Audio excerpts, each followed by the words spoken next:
Fire season. I love fire season. I lost my long extension, so you'll forgive me. You have to be really close to me tonight. Hello, my friends. Welcome back to our Flannel Farms Family Forum. Say that 5 times fast. I'm assuming you can all hear me okay. I made sure I checked the microphone button this time. Yep. It says we're good. So excited to talk to you guys. We have so much to cover today. It's going to be a huge episode. For those of you who are watching after the fact, Sean, my friend. Sean says Brian. I say Sean. Hello, Carolyn. She says I am live. Thank you. I'm glad I'm live. I hit the button, so hopefully it's live. If you are watching after the fact, which I know roughly 400 of you do, give or take, and you wonder why you don't get the notification when I go live, even though you're subscribed, make sure that you hit the little bell button for notifications for our channel specifically. If you do that, you will be alerted as to when we go live. Sean says I got to meet David in person for the first time. I'm assuming you're talking about Scrub Fest, which I hear was a smashing success. Before we go too much farther, we must always discuss our tea. This evening we are having a licorice delight, I think it's called. It is delightful. I thought about doing some chamomile because I'm fired up and we got a lot to talk about, and I want to get through it, but Sean says, now I just need to meet you to complete the set. Carolyn said, Scrubfest was so much fun. I'm glad. I heard it was really, really good. I got a couple pictures of it. I'm trying to get him. Hey, Mom says, glad to see you, Brian. It's good to read you too, Mom. I'm trying to get him to do one up here because I think that would be really cool, but I don't have any plants to sell, so the whole nursery thing isn't a thing. But I have my computer out here so we can read some comments together because I want to know if I'm crazy. And I have 2 books out here that we're going to read some quotes from. I'm going to let comments go for a little bit, and we're going to start with taxes. I hope you don't mind this evening. We're going to get very political. In terms of my health, I suppose I should knock that out real quick. I am recovering well. I am being able to do I am able to do more things physically than I was. We're slowly building into that. I met with my cardiologist today. Yes, Sean, we're going to talk about taxes. I met with my cardiologist today, my regular cardiologist. I think he's special, but we'll just call him the regular one, not the surgeon, to make the definition. And he's very pleased with my progress. And he also told me to kind of be aware that as I'm recovering, some days I'll have more energy than others as my heart and blood pressure and stuff kind of continue to find their new normal now that the pump is working better. So, but my blood pressure is back in a better range, like 110/70. Heart rate is good. O2 sats are good. Everything's good. We're progressing nicely. So I apologize for my lack of video editing. I just have a very hard time sitting down at home to do them. I always do them at work when it feels like I am accomplishing more than one thing. When I'm home, oh yeah, the fire's going good. For those of you listening and not watching, you should pull over and then stop and look at this beautiful fire. It's so good. So it's going well. It's going well. So I want to read to you this exchange. You'll forgive me if it's fairly long. I am not going to comment on it until after. Oh no, it went away. Come back. Let me see if I can find it. Somebody commented on one of my videos. It was the video about, hey, Rick Sterling says I'm 35 minutes from you in the Northern Neck. We should get together and compare notes. Come on down, my friend.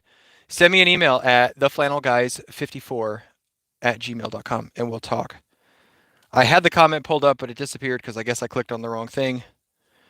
So I want you all to hear this and then tell me what you think. Tell me if I was crazy. Tell me if, yeah. Anyways, so the video was called Homestead, How to Have Someone Else Pay for It. And for those of you that didn't see it, it's picture me in my hat. Hey, Professor Pending. It's good to see you, my friend. I'm glad you're here.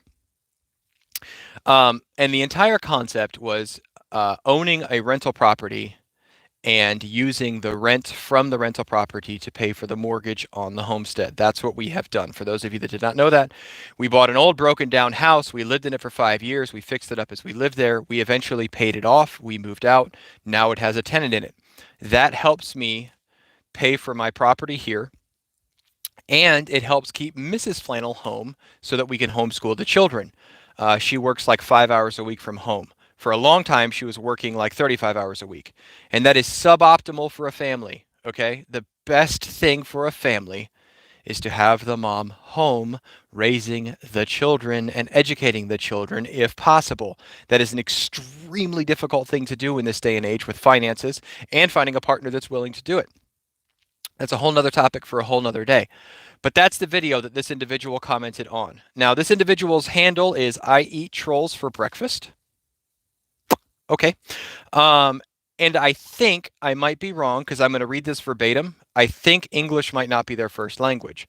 I am terrible grammatically. Okay. I don't write very well. I am a wordsmith verbally, but when I write, I am not. I'm just not good. It never stuck very well. It's not my mom's fault. She tried really hard. My father was an English teacher. This canvas was unable to be painted on.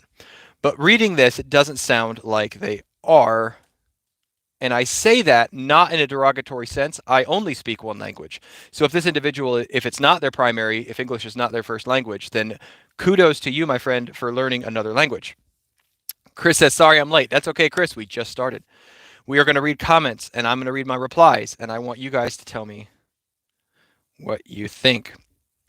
It started off with, I eat trolls for breakfast, said, hashtag FBI, criminal intent. I don't want to pay for somebody else's property, just like renting a car is more expensive. I didn't really know what, I know renting is more expensive. I understood that part. I didn't understand the criminal intent or the hashtag FBI part. But I digress. I said I wouldn't comment, so forget the jury will stricken that from the record. So I responded, because I'm a lighthearted fellow, with property taxes. We are all paying for someone else's property. This is their reply. If there are 250 million people in America, each take 150,000 public education, and each get taxed one public education, that would be a balanced budget. A, take 150,000 public education. B, pay 150 in taxes to pay back one public education. True, at time you are taking $150,000 education, you have no job at the time to pay for your own education. And later, when you have a job paying taxes, you are not attending schooling to need to be paying taxes. This is called banking. You took one public education, you pay for one public education. Every 250 million person in America, each paying 150,000 for their one education. Okay? This was my reply. I didn't take 150,000 in public education. I was homeschooled. Also, my kids are homeschooled. That fact aside, it isn't even a good education. All our education rankings are in the toilet. It isn't banking, it is taxation. And it isn't a one-for-one like your example, because that doesn't include the bureaucracy that has to be paid for. Stupid amounts of money are wasted by the government every minute with the bloated federal bureaucracy. Current spending rates have nothing to do with taxation. Taxation is about controlling the population and the economy. It is sanctions on the people of this country. If it was a one-for-one, we wouldn't be operating at a $31 trillion deficit, which, by the way, congratulations, everyone. We hit $31 trillion. We added $1 trillion to our deficit faster than any time in history. Number one, woo! Sorry, I wasn't going to comment. I'm just going to go back to reading. I'm not opposed to some taxation. The government needs to be funded somehow. I am opposed to double and triple taxation on things I'm supposed to be able to own.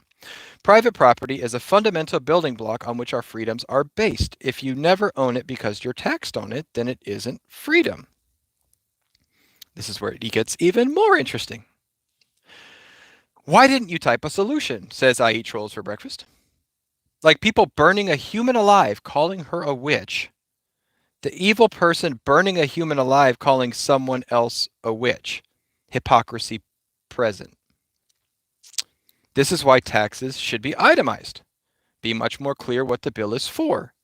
For example, since you are homeschooled, then not be billed for it. Why didn't you suggest taxes be itemized instead of making me think for you? Why didn't you type a solution? I did. So who is the bad guy? Hashtag FBI.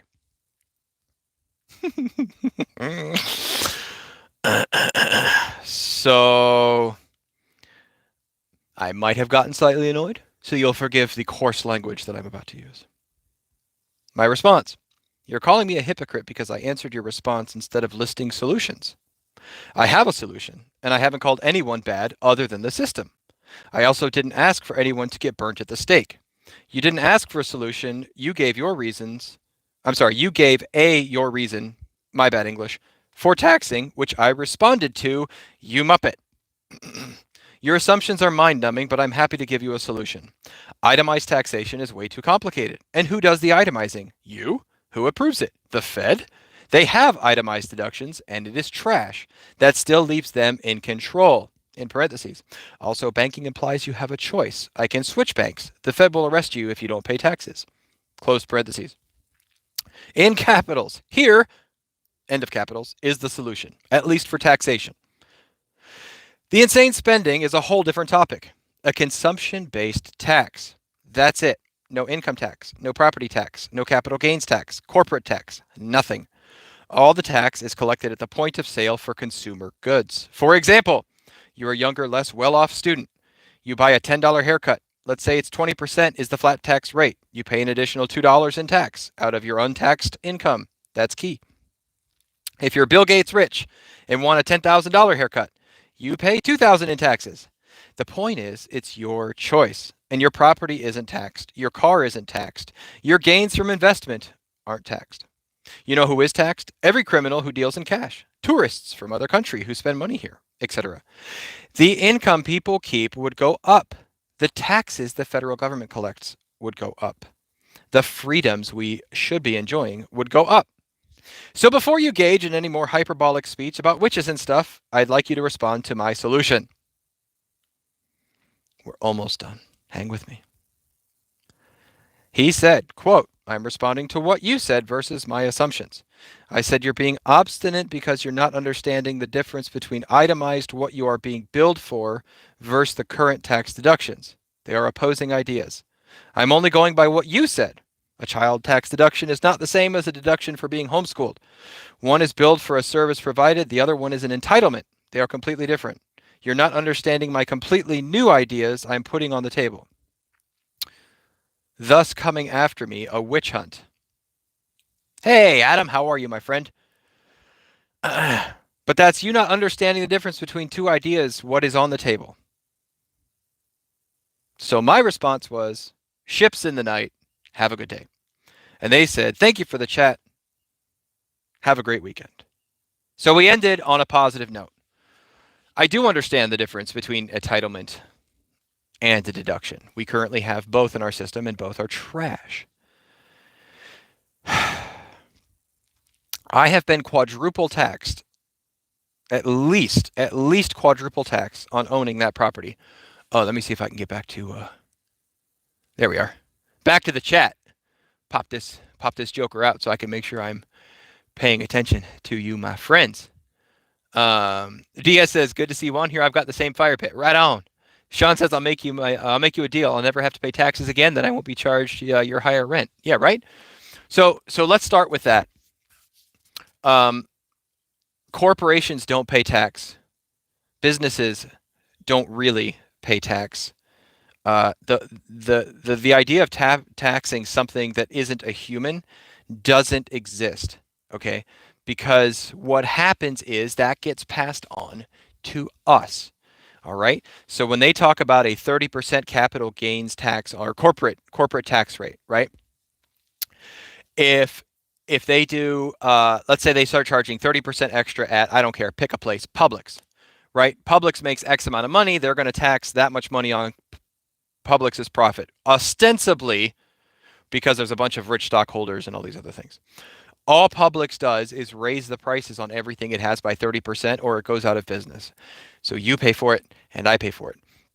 Everything gets paid for at the consumer level, even though you don't see it.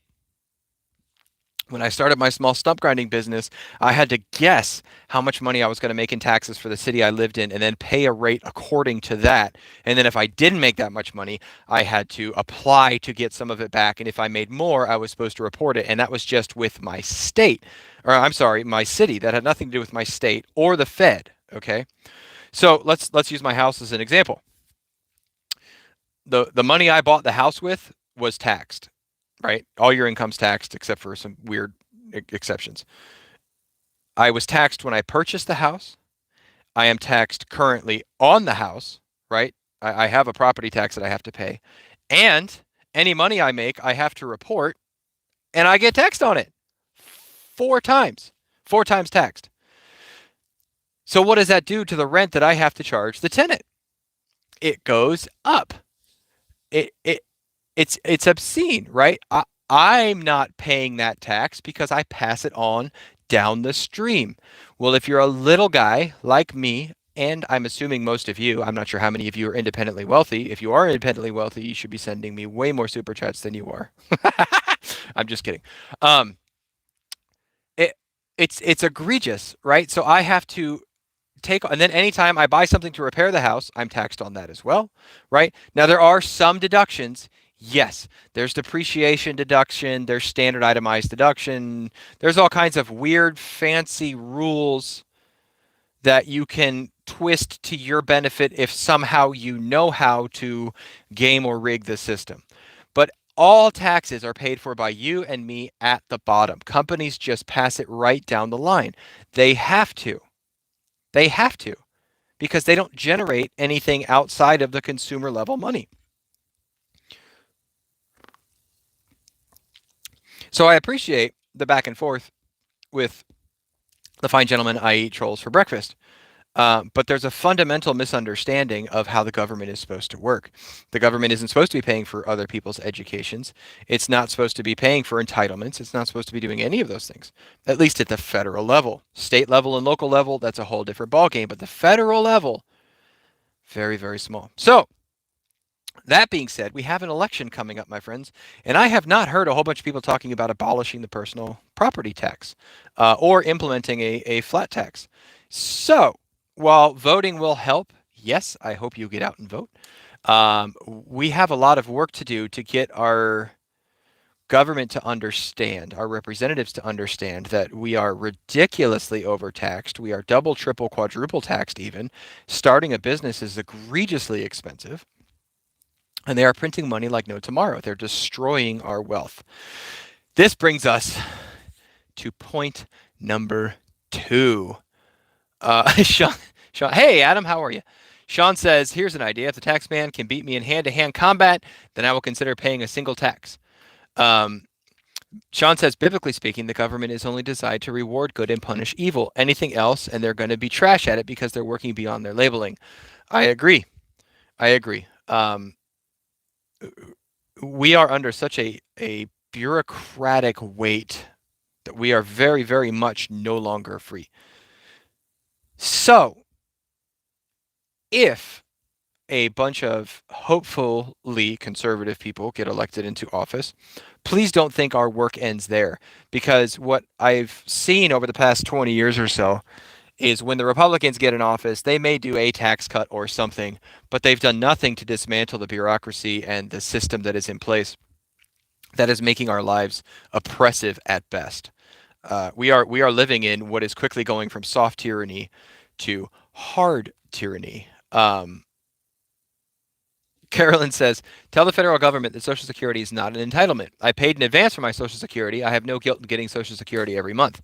No, so, well, that would be my solution, Carolyn, for Social Security and those kind of things is if you've paid into it, you get back out of it what you put into it, end the program. End the program.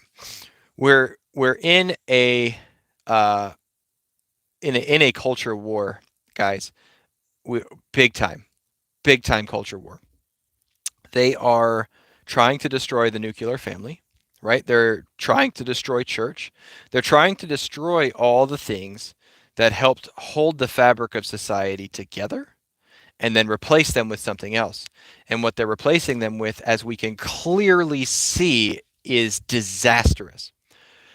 I believe that many of the people in high up positions all across the world, the elites, if you will, um, are actively seeking the demise of human life. I think that they are under the influence of their father, the devil, and the devil hates life. Now, I don't think that the devil is sitting in the boardroom, like whispering necessarily into people's ears or anything like that. Evil people are evil. So, uh, their entire culture and anything is about death. And we'll get into that in just a second. Let me answer DS's questions. Any advice on starting the homeschooling journey? I've got a 3-year-old and trying to get mom on board, and I, as dad, will be the primary. Currently not in church, and guessing that's a jumping off point. Well, yeah, we are endeavoring to raise our children in the fear and admonition of the Lord, and that can't happen, in my opinion, in public school that is run by the federal government, who is bent on death and destruction. And we'll talk about that in a second. DS, send me an email at theflannelguys54 at gmail.com. We'll swap numbers or something, and we'll talk. You said you're about 30 minutes north of me in the Northern Neck. Maybe you can come over. My wife, I won't lie, is the educator. So she's the one that goes through all the different curriculums. She's the one that does the majority of the formal education in our home. She would be much better about telling you some of those detail type things. But I can tell you the school system is evil, full stop. It doesn't do a good job educating your children. It does not turn out kids of good character. I know there are kids who have gone through public school who have come out okay. Um, and I'm not, um, sadly, I'm in the Northeast, but you'll send an email. Okay, copy. Um, I'm in Virginia. I don't know how far you are from me, from Virginia, but we could still work something out. Um, but you taught your kid how to walk. You taught your kid how to talk. You're teaching them how to tie their shoes. You taught them colors, ABCs, all that stuff. A lot of people say that they can't do it because they don't have the education for it. That's nonsense. And I'll tell you why. Philly. Oh, you're not too far. Oh, it was Rick Sterling. I'm sorry. Thanks, Rick. Um, I'm yeah, sorry. So many thoughts going on and trying to read at the same time. Forgive me, but we'll figure it out. Both of you send me emails. Um, you are already educating your child right now, and the thing that matters way more than whether they can speak Latin or not is whether you are raising kids of good character, and that happens at home. I know there are lots of teachers out there who are doing their best with terrible circumstances, but anything run by the federal government is going to be a nightmare and a disaster. And also, I'll tell you another popular. So while you are trying to figure out if you know enough to teach your kid, you're starting off in kindergarten. Um, Clarice says, sadly, being through public school my whole life, I learned more as an adult by reading and doing my own research than I did in school. Amen to that. Um, Yes, Michelle, we're going to get to that too. Michelle says, I saw last night on a live stream, France has told their people that they cannot get any more rice. It's all gone. Stock up if you need to now. We're going to get to that. That's going to be the second half, I hope, depending on how long we go. Um, as you're going through this, right, and starting to teach your child and educate them, I had a bug on my screen. You are also learning with them, right? Your wife will be going through the same grades over. So you have the comprehension level of an adult as you're going back through middle school and all those things. And so you can do it. You can do it. Also, we now have the benefit of the internet. We have the benefit of curriculum. We have the benefit of all those things.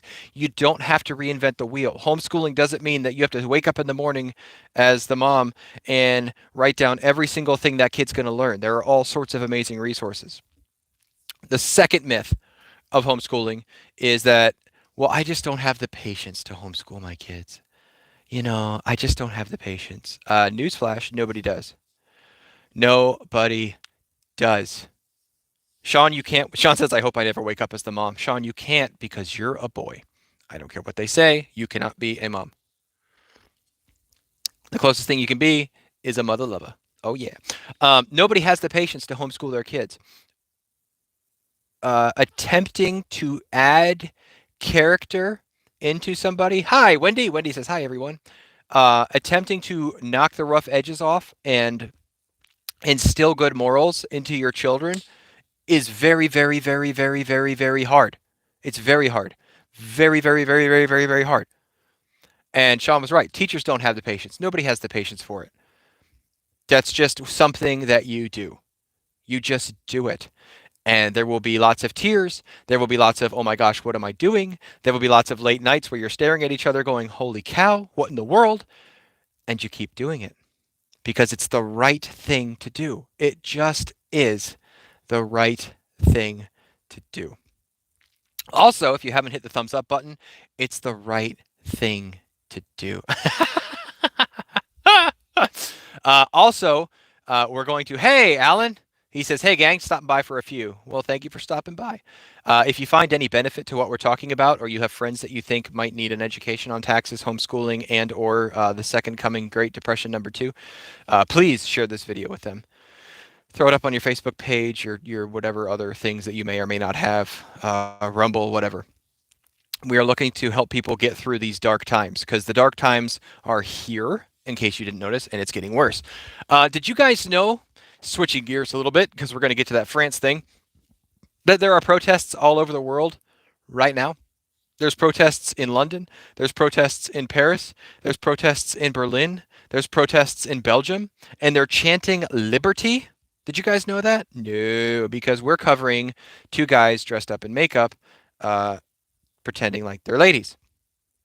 There is a Virginia state delegate who has. Oh, let me back up. I understand that some people are in positions where they cannot homeschool, single mothers, single fathers, where you either have to choose between sending your kid to school or working. I know that there are suboptimal circumstances out there. So please don't misunderstand. I'm not saying that you can't be a Christian or that your kid is guaranteed to come out trash if you set him in the public school. That's not what I'm saying. What I'm saying it is the optimal. It is the optimal thing I think you can do. But our God is sovereign and he will take care of your kid if you have to. But it should be your life's endeavor to raise your children in the fear and admonition of the Lord. That is supremo. So all these people are protesting. And earlier I said that and when I say the left and the elites, I don't necessarily mean the unwitting person that is big-hearted. I have met a lot of very ignorant, and I use that term with love. Ignorant just means a lack of knowledge. It doesn't mean stupid or dumb. Okay? Ignorant just means you are ignorant of a topic. I am ignorant in how to recharge an HVAC system. I know there's some gases, I know what goes in, there's some gauges. That's not a working knowledge even. That's ignorance. Stupidity would be trying it anyways. um, so I'm not talking about those people, but the elites of the world have a culture of death. Okay. I read an article from somebody quoting Stacey Abrams, okay, Georgia governor candidate, saying that inflation would be fixed if people would be helped if people had more abortions. Okay. I don't.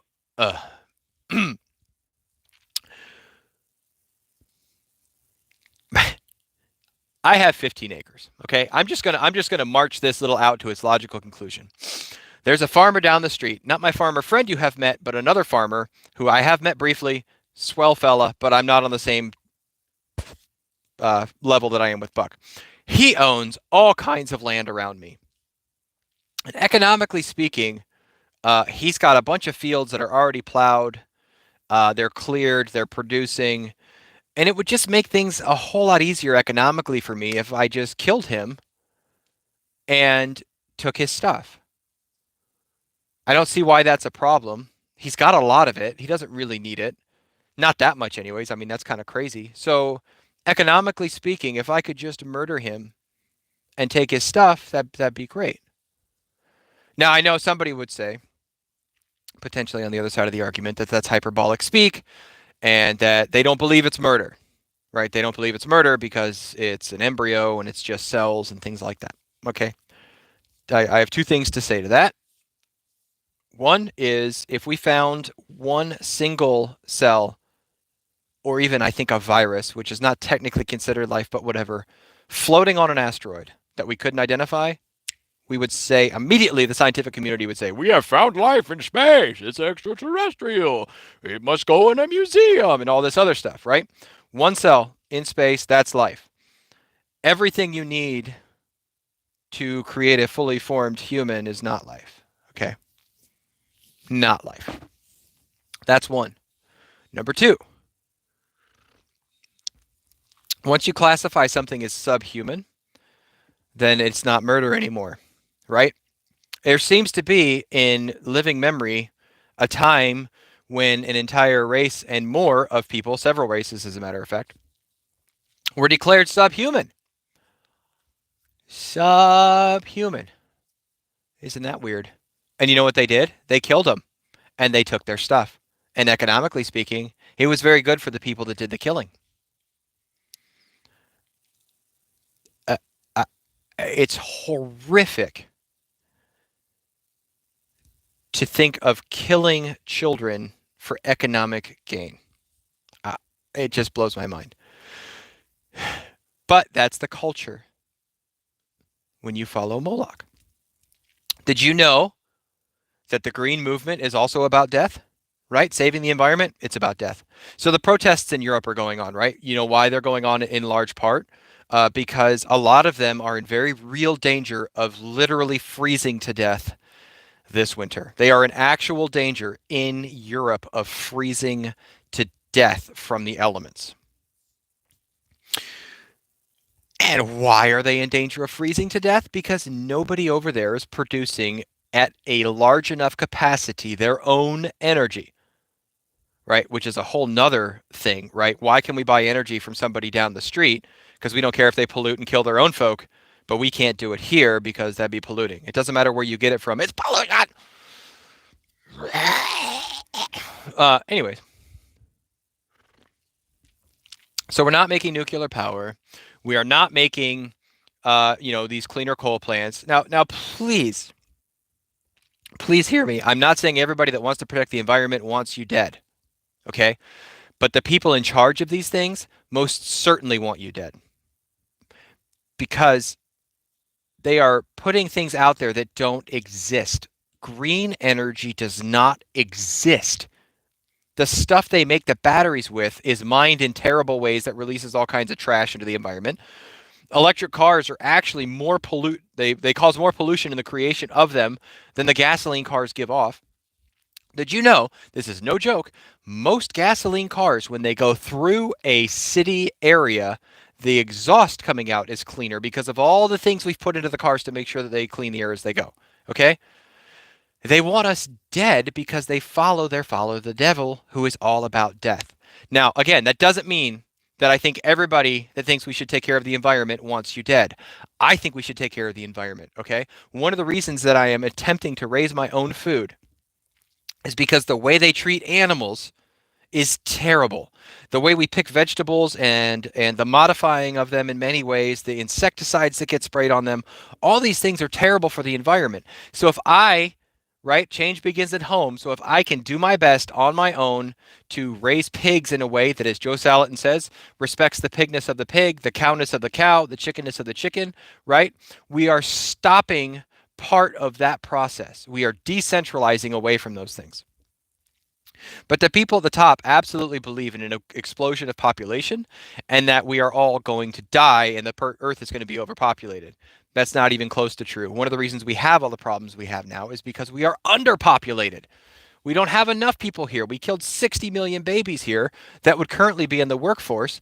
Anyways, that's another topic.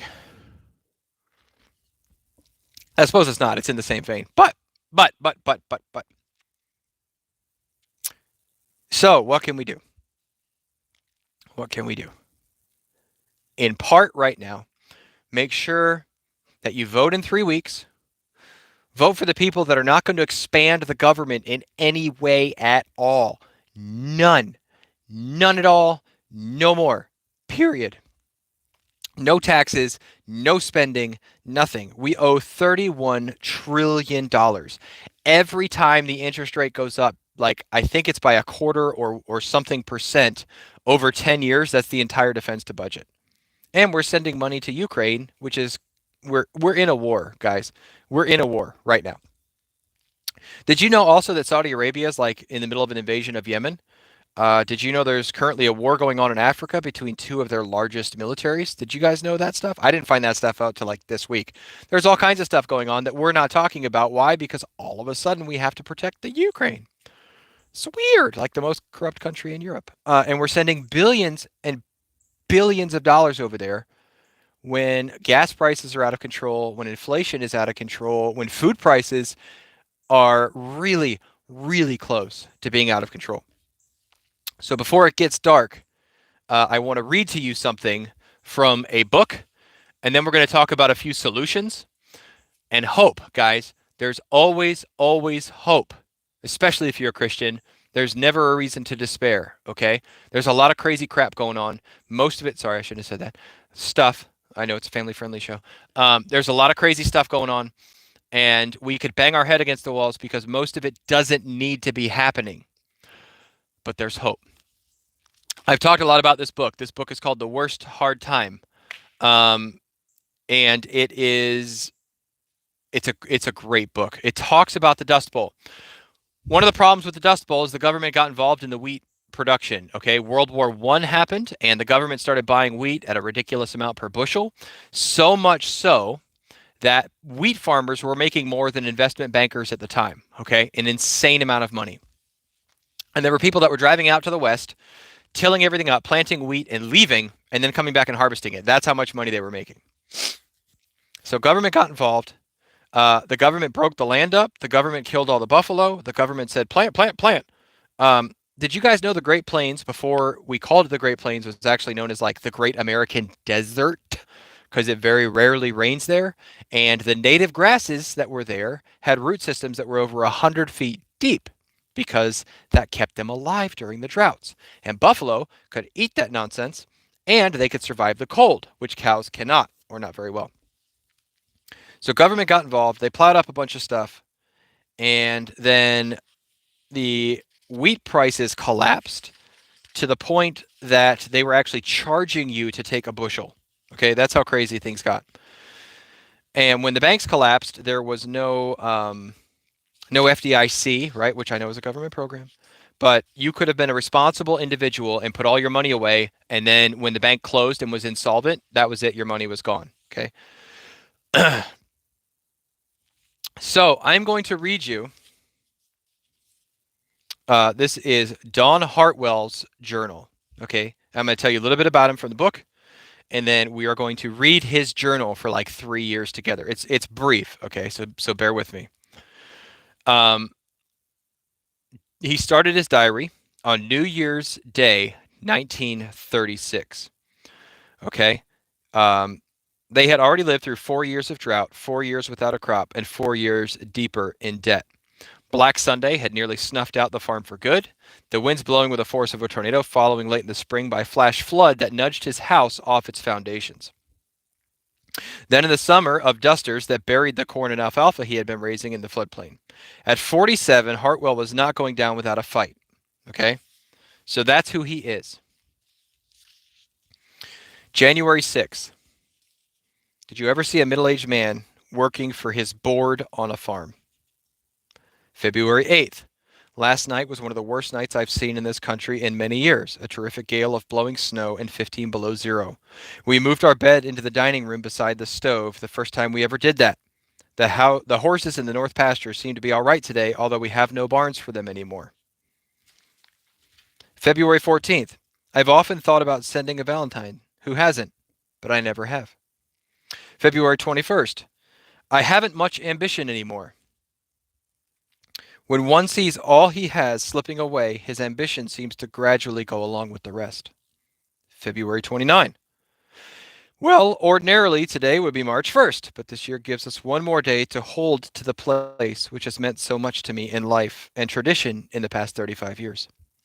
From the scent of the wild plum bush and violets to the bluegrass in April, to the little dry thunder showers in June, which break away late in the afternoon, with the meadowlark singing and the wild roses, which seem to be brighter and smell sweeter when wet with the rain than any other time.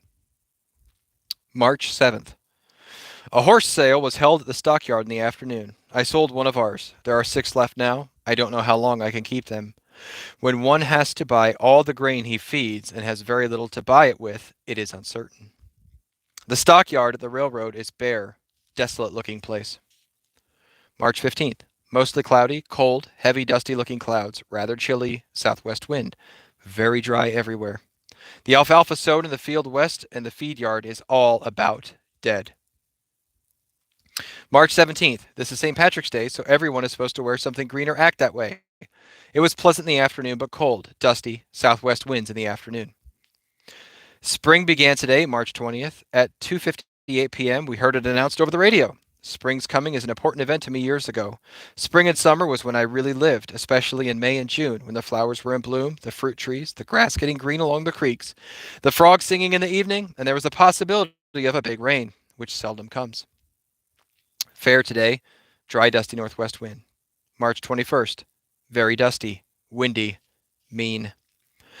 March 22nd, very dusty, warm, strong southwest winds at times, dead still at 4 p.m. The air and sky filled with dust, the sun only faintly visible all day. April 8th, there is dust getting serious in this country. Fences in some places almost entirely covered. Much land is entirely ruined. No rain in sight.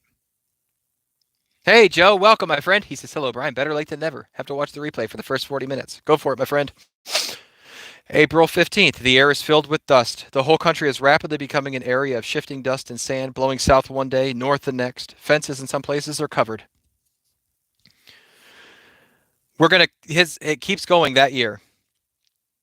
And it ends with, that year just keeps going. And he has a few hopeful moments, but nothing gets planted. Nothing gets harvested. So we go on to the next year. Let me find it. And he says, influenza, January 10th, is hanging like a pail over the country. Hundreds have died in large cities, and it's gradually closing in on this country. Smallpox was the popular disease last winter, so they were starting to get the Spanish flu. January 11th, we only have 2 old sows, 6 fall pigs, and 5 horses now. I doubt if we can feed them for much longer, so I don't know. I don't know whether we can even stay here this year. I wish we could see our way clear again. February 14th, well, it's Valentine's again. I think everyone has a sneaking desire to send one besides to a father or mother, other than accredited associates, and still more desire to get the same one. But so few. February 18th, the air is filled with dust. February 25th, in Chicago, a man offered to give away his baby so he could keep his car. And of course, there is much righteous indignation. But at least he dares to be honest. I bet anything that thousands of others would do the same thing if only they dared to and could.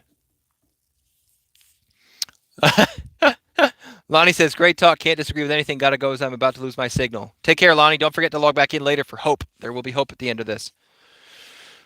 March 14th. It's fair and warm in the afternoon. Didn't get home till 2:30, but I don't know yet for sure what we're going to do, and I don't know whether how or if we can borrow any more money to keep going this year. March 6th. Haven't felt extra well for the last 2 weeks. Our yard is bare road. I sowed bluegrass last spring, but the summer drought killed it all. And on he goes. April 10th. I did some disking in the feed yard this afternoon. First disking I've done this year, but I don't know from one day to another what or will do this year. April 24th. Today is the worst so far. A mild gale from the northwest and blinding dust. One can't do much, and it doesn't look like there was much of use in doing anything anyways. Wind and dust is getting worse every day. April 30th. April's ending. I wonder if we will live here another April. July 2nd. I laid a thermometer on the ground at the base of a hill of corn today. It registered 137 degrees. Okay. Do you hear the despair that's growing in this guy? Okay. We're covering months at a leap, but nothing was working. Nothing was working for years. Finally, we get to the last year that he kept a diary there. Okay. And this is what it says. August 9th. Today is a combination of killing heat, scattered dust, winds, and few drops. Verna got a letter from Sarah Points wanting her to come there and go into the restaurant business. Seems we'll have to do something. So his wife is going to leave to go work somewhere else. April 27th. Verna and I were married 25 years ago today. It would be foolish to say that we've never had trouble. One would love trouble even by himself in that length of time. Today is terribly hot, dry, few scattered clouds. August 31st. Practically all the corn in this country and most of the state has been destroyed by hot winds and drought. This makes the fourth total failure in succession here. September 6th. Today is Labor Day. Holidays mean very little here, as the country is a sort of distinction not to observe them. September 21st. I've not felt right for some time. I always did live intensely. Perhaps it might be a nervous reaction. I hope nothing worse. November 19th. Today is very cold and mean, a continuous north wind. We have no hogs at all now. It is the first time I can remember in my entire life when there hasn't been either hogs or cattle on the place. In fact, we have nothing left. We literally have no place to go, even if we're not all dressed up. And then there's one more year where a friend loaded him some seed and he planted it and it died. And at the very end, let me find it for you. Forgive me for a minute. The bank, okay, listen to this. December 12th of the fourth year, he said, well, there's not a great deal to report. Winter, just staying, just living. But I don't look for or expect for anything anymore. Michelle says, I have to go. Other commitments. Be blessed. You too, Michelle. The bank took the land that the Hartwells had owned since 1909. Hartwell was allowed to stay in the house for another year as a resident paying tenant. He found part-time work on the government road crew, and his wife stayed in Denver working as a maid. They'd been apart for 2 years. And he ended his diary with a poem without comment. And the poem is this.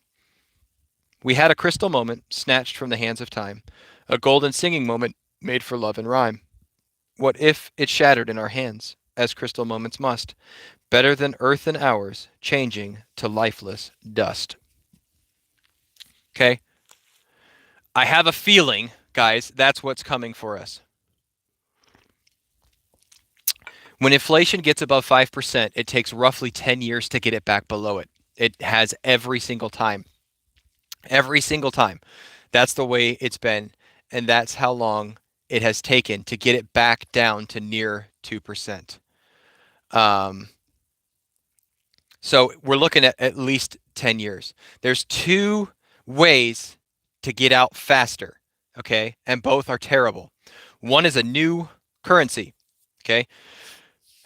That's what the Weimar Republic did when Hitler took power. They had the Deutschmark, and it was egregiously inflated. So they said, whoa, whoa, whoa, we're going to give you a Reichsmark instead. And they completely reset the currency. And in theory, you don't print as much. It's a limited supply. There's supposed to be a way to do it. But it always is an immense jar for the economy. The other way is war. And this is what has me concerned right now, guys, is war. The way we got out of the Great Depression, which is what this is from. This is the Great Depression, 1936, 37, 38. The way we got out of the Great Depression was war. World War II is what got us out of the Great Depression.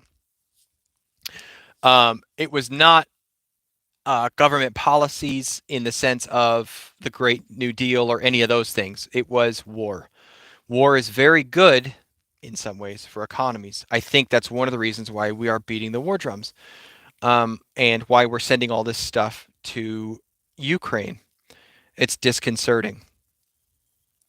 So what can you do this winter?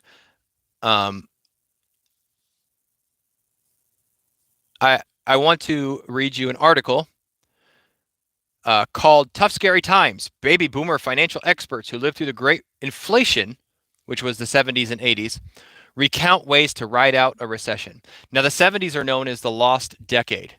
Okay. because the stock market and stuff essentially stayed flat, stagflation, right? That's some of what is going on now, but the amounts of money that we've pumped in are egregious. Okay, so I know a lot of us lived through the 80s. I wasn't invested financially in the 80s because I was born in the 80s, so you're welcome. Um, but I want to read you a story of this guy and what he tells us and how we're going to make how we're going to apply that to ourselves. His name is Lyons. Lyons was in his early 20s at the start of the 1980s, and although today's interest rates look small in comparison, there's a lot to be learned from the people who lived through it. Consumer prices are 8.3% higher than they were last year, according to August's inflation numbers. In July, it was 8.5. Rates like this haven't been seen in decades. And people who remember the ridiculously high interest rates that followed the inflation of the 70s say buckle down and be prudent because we're in for a long haul. Experts have drawn parallels between the high inflation of 5 decades ago and what's happening today. The flip side of that is we did not spend nearly the amount of money that we have, but that's a whole other story. Back then, there were several factors that played into it. Low unemployment, the removal of the gold standard, the energy prices pushed things to their limit. In 1973, the price of oil nearly quadrupled when OPEC enforced an oil embargo on the West for supporting Israel in the Yom Kippur War. There was a series of knock-on effects that caused inflation and stagnation to swell, which again, if we took care of ourselves, if we made our own energy, none of this would be a problem. Anyways, the high interest rate made getting ahead almost impossible, says Mike Drake, who was a banker at the time. He remembers his mortgage rate was 17.5%. 17.5. The high interest rate, rates were going up. It was almost monthly they were increasing, Drake says. So it seemed like something that didn't seem like it was ever going to stop. And I remember saying at one point to myself, if I could ever find one day where I could find a mortgage for 10%, I'd be the happiest person in the world. Whew. Okay. Debt at the time rose quickly, he said, on houses, on credit cards, and on vehicles. It was tough and scary times. Yeah, Rick Sterling says the first home I bought in 83 was 17%. But we were lucky because we could work, so our wages kept increasing, not at the same pace. But it necessitated both people working to help keep paying debt down. The destruction of the nuclear family. One of the most important things you can do during time of high interest rates is pay down debt, he says. His goal then was to pay down his mortgage, which wasn't easy. You have a lot of discipline. You have to say, I want to make additions. Words mouth English. You have to have a lot of discipline. You'd have to say, I want to make lump sum additions annually on it because the interest rate was crushing and I didn't want to be trapped. Brad Lyons suggests people stay away from credit card debt, especially. Pay off as much debt as you can to the extent that you're able to do it, he says. Paying down debt, especially now, might sound daunting, but there's a couple of different tactics you can use. The avalanche method and the snowball method. My wife and I like the avalanche method. That's large chunks. The snowball method is the David Ramsey method, where you pay off one, you pay off another, and you just keep rolling them into each other. Then he talks about staying invested, which is true to some extent for younger generations. This is an opportunity to invest at a lower price if you can afford it, which is kind of ridiculous because everything is so expensive. I don't know where you have spare money to invest. All right, here's the important one, I think. Save your pennies. Although it can be hard when every trip to the grocery store is costing you more and the price of everything is going up, both Drake and Lyons say saving is hugely important and can be advantageous. As interest rates continue to rise, we begin to see interest rates higher in our savings accounts and newly fixed income securities, he says. If you stick your money in a high-yield savings account, it's going to grow faster than it would have just a few months ago. Although that probably won't keep pace with current inflation, it helps with the safety net and get settled in for the long haul. The 1980s was a long decade. There were 2 recessions, and it was years before inflation was under control and interest rates began to drop. And although our current situation is a little different, if there's anything to be learned from the past, it's that inflation and higher interest rates will be here for a while. Bear down, Drake tells the younger generation going through a similar financial landscape. Quote, try to work as hard as you can and make as much money as you can and be as frugal as you can. That's the key. And there's no way around it. You have to be prudent. You have to pull back. And you have to watch your pennies. Unquote. Okay, how do we do that? There's a book I've talked about before called Making the Most with the Basics or Making the Best with the Basics. I don't remember. Somebody will probably have that and link it for us in the chat. Um, but that book is amazing. It tells you how you can take all kinds of very inexpensive foods and make them very tasty. I also linked Billy's video. And if you Google, or I'm sorry, if you YouTube search permapasture farm economic. Oh, it's disconnected. Reconnect. Um, emergency food. Okay. Look up permapastures emergency food. Billy tells you how you can store food inexpensively. All right, chat's coming back up. How you can do it inexpensively and for long-term storage. Um, so we have to get out of debt. Any kind of debt. All debt is bad. And I hear people talk about good debt and that kind of thing. It's trash. Debt is bad. Um, Rick has been following Billy for years. Yeah, Billy is amazing. I linked it at the very top of the chat. I might be able to find it again. It might be gone. I don't know. I'm sorry if it is gone, but I'll find it again and I'll link it in the comment. I'll pin it to the top of this one. Please, please, please have at least 3 months worth of food stored up that is shelf stable food. And then change the way you're eating. We're doing it here. We actually stopped making, I mean, we stopped buying bread and we're making all of our own bread here every single day. My wife makes bread. Um, we bought a bread maker on like Face Market, Meta Book, Craigslist, I don't remember what, for like 25 bucks. And every day we make our own bread because the bread that we enjoyed was at least $4 a loaf. And the bread maker makes it where my wife can get up in the morning, she can throw all the stuff in the bread maker, and then she can homeschool the children while it makes our daily loaf of bread. That's one of the things we're doing. We've incorporated beans into all kinds of meals, rice into all kinds of meals. So if it helps you, um, yeah, Green says we've been switching to corn tortillas. Easier to grow the corn than to grow the wheat. Exactly.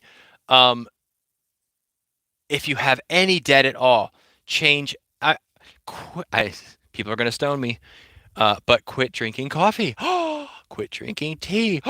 Quit drinking. I mean, there's all kinds of ways that we can save money. Now there's balance. There's always balance. You have to enjoy something in life, right?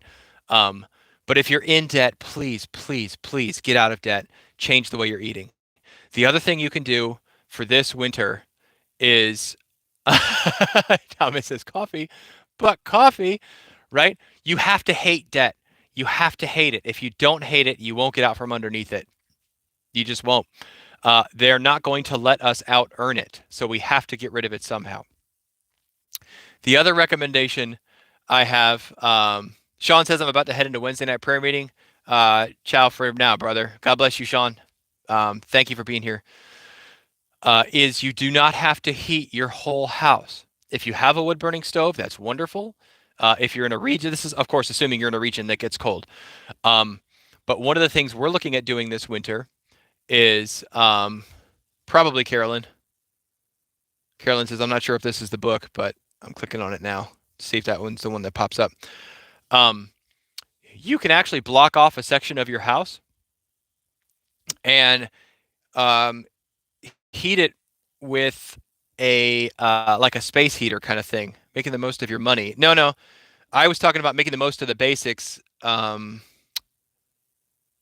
like the book about how to cook with very small things, um, like how to make your beans and rice and stuff go far. But thank you for finding making the most of your money. That might be a good book. I don't know. Um, Peaceful Acre says it's cold everywhere now. 33 this morning in Texas. But this is applicable even if you live in an apartment, right? Heating your entire apartment can be very expensive.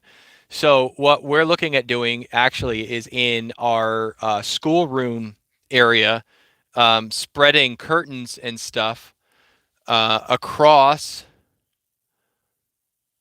Nope. I'm trying to get back to our chat, my friends. Forgive me for just a moment while I push some buttons. and have to go here and click that button there. Go to that. Go to that on the YouTube. Woo! All right, it's coming back. Um, grow your own tea ingredients. Yes, that's right, Burley. We're actually looking at spreading curtains across the two openings and using a small space heater in the room and leaving our heat at like 55 in the rest of the house. A fairly small space heater in an enclosed space, you can warm that up. And if you have to, and I hope we don't, yeah, Green County Agroforestry says microfiber blankets are a lifesaver. Um, get a the pressure type curtain rods. You can get them. They're typically for like shower curtains and stuff, but you can spread them across your openings, drop it, and when you're in that part of your house, warm up that part to a fairly comfortable temperature. They're going to try and starve us out and freeze us out and do all these other things. We have to switch now and be in positions of strength so that we're not stuck like poor Hartwell on that farm. Okay. Um, tension rods. Thank you, Mio. Yes, tension rods. Yeah, Professor Pending says set up a tent in your living room. We have to change. We have to have that same Depression era mindset. That dude held on in those circumstances for something like 8 years before he was finally evicted because the bank took his house. How much wherewithal? How much wherewithal do we have in us? I don't know. I don't know. All right. Change the way you eat. Try and keep your utilities under control if you can. Get out of debt. These are the things we can do right now. They're things we can do today. There are things we can cut out that we eat, that we like, that are fun, that I enjoy, that I don't want to give up, that I don't want to get rid of. But that's how we're going to survive. And that's really what we're at right now is are we going to survive this and make it through it? Now for some hope, okay? If you're not a Christian, the hope is Jesus Christ came, Son of God, lived a perfect life, born of the Virgin, died on the cross for your sins, and on the third day was raised again, and is currently seated at the right hand of God the Father. From then he will come to judge the quick and the dead. So, if you are not saved, this life is not it. There is eternal life through Jesus Christ in heaven. We can talk a lot more about that later. If you're not a Christian, there's your hope. Okay? If you are a Christian, here's our hope. In spite of the protests today, in spite of a Virginia delegate trying to introduce a bill to make it a child abuse to not affirm a trans child, despite inflation hitting 8.3%, so they say, but it's way higher and we all know it, despite food shortages, despite rising gas prices. What reason was there today that you were unable to love the Lord your God with all your heart, soul, mind, and strength, and love your neighbor as yourself? What prevented you? Hey, trans women are sexist men from the inner city. You turned into the right time. You sure did. What prevented you from furthering the kingdom of heaven? What prevented you from growing closer to our Lord? The answer is nothing. Nothing separates us from the love of God. Neither height nor depth nor powers nor principalities nor death itself separates us from the love of God. Okay?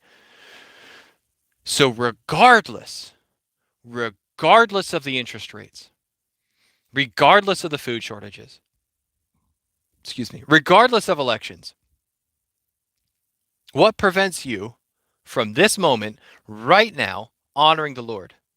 Right? So there's a parable in the Bible about the farmer, right? The rich dude who harvested so much stuff that he built some barns, or I'm sorry, he said, that's it. I'm going to tear down my barns. I'm going to build bigger barns and I'm going to stuff all my wealth, because that's what it was back in the day. When you had food, it was wealth. And I'm going to live pretty. I'm going to sit like a fat cat. And the Lord said, you fool, tonight your life is required of you.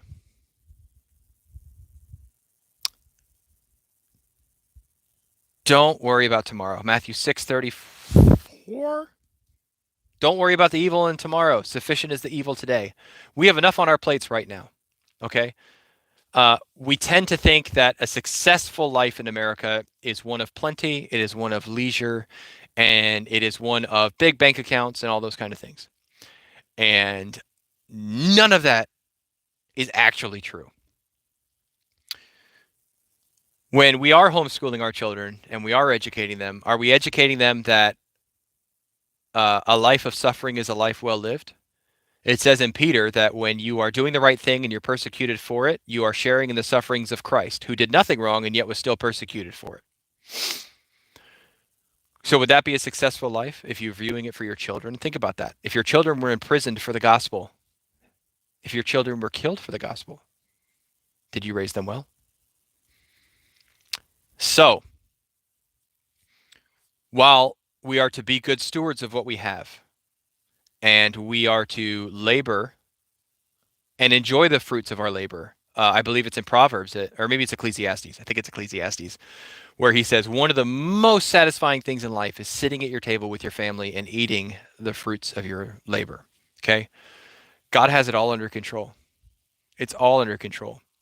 So we should be careful and live by biblical principles, but we should not be so hung up in trying to figure out the next disaster or so caught up in the terrible things going on or so enraged that our politicians are ruining everything that it prevents us from honoring and serving our Lord every day. That's the hope, guys. Do the best you can with what you have. Try and leave an inheritance for your children. These are good things. But it is a better thing to serve your Lord with all your heart, soul, mind, and strength. And then to love your neighbor as yourself. And the world will change. The world will change. All these issues are ancillary to the fact that not enough people are doing that. So there's your hope.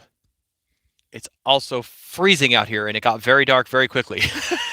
I'm glad I set up my little spotlight in the corner, but I make it feel like I'm going to tell a ghost story or something. So, my friends, thank you so much for being here with me. I know it's been a few weeks. Like I said, I have to be honest. I don't really like editing videos at home. I feel like it takes up time that I could be doing something else. I typically edit them at work. So I just have not been out filming. I've been out trying to get well. I did have heart surgery after all. So you'll forgive me for not having spit anything out. I've been doing some shorts. Those are a lot of fun. But do not despair, my friends. Do not despair. Find people who are encouraging. Find people who are like-minded. Be prepared and don't live like the rest of the world. Don't. We can do it, okay? It is way more important to raise your family well than it is to have money in the bank or to be popular or any of the other things that people think are important. So, my friends, may God bless you and keep you and cause his face to shine upon you. I'm going to go inside and refresh my tea and probably collapse because these things, as much as I enjoy them, are exhausting. Thank you for being here. God bless you all. Have a great night. We'll talk soon. Bye.